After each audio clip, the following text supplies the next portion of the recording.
का स्वर्ण काल जहां से था, मेरा पूर्ण विश्वास है कि इसी स्थान से एक बार पुनः वो लहर उठेगी जो मोदी जी के नेतृत्व में भारत स्वर्ण काल की तरफ आगे बढ़ रहा है, उसमें अग्रणी भूमिका निभाई।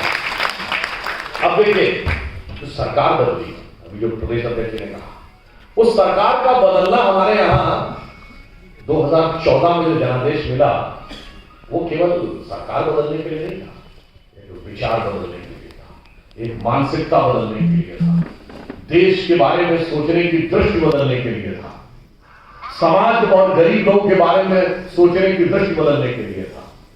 जिसे हम उस जमाने में कहते थे ना कि उगा सूर्य कैसा कहो, मुक्ति का ये उजाला करोड़ों घरों तक न पहुंचा, खुला पिंजरा है मगर रक्त अब भी थके पंछियों के परों तक न पहुंचा। परंतु जब मोदी जी आए तो उन्होंने सबसे पहले 15 अगस्त 2022 को क्या कहा? जन धन योजना। हर गरीब के पास विकास की जो राशि दिल्ली से चले वो पूरी की पूरी पहुंचनी चाहिए, यानी थके पंछियों के परों तक वह पहुंचेगा, हर घर तक उजाला पहुंचेगा। उन्होंने दो बातें और कही थी जो लोगों ने कहा नॉन पॉलिटिकल है, बेटी बचाओ बेटी पढ़ाओ स्वच्छता अभियान। लोगों ने कहा इसका क्या लेना देना राजनीति से, ये तो नॉन पॉलिटिकल बात है। हाँ, ये सच है, नॉन पॉलिटिकल थी, क्योंकि हम सिर्फ पॉलिटिकल सत्ता बदलने के लिए नहीं आए थे, समाज की व्यवस्था बदलने के लिए आए थे। और इसलिए आपने देखा कि स्वच्छ भारत अभियान ने आज हमारी मानसिकता में बदलाव किया कि आज से 10 साल पहले जितनी सहजता से कोई कहीं कागज का कोई टुकड़ा रैपर और अपने यूपी बिहार में तो कहीं भी पान और इधर उधर कर दिया करते थे, अब वो नहीं होता है। सब देखते हैं कहां पर कूड़ेदान है, कहां पर डस्टबिन है, वहीं पर डालने ये विचार बदला।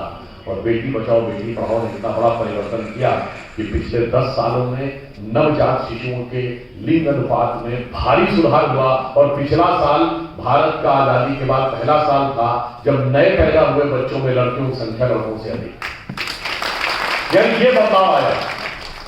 और ये मैं ऐसे ही नहीं कह रहा, जो 16 मई 2014 को हमें मोदी जी के नेतृत्व में स्पष्ट वोट मिला और 18 मई 2014 को लंदन से निकलने वाले संडे गार्डियन ने अपने संपादकीय में लिखा कि 16 मई 2014 should be remembered in Indian history as its second independence.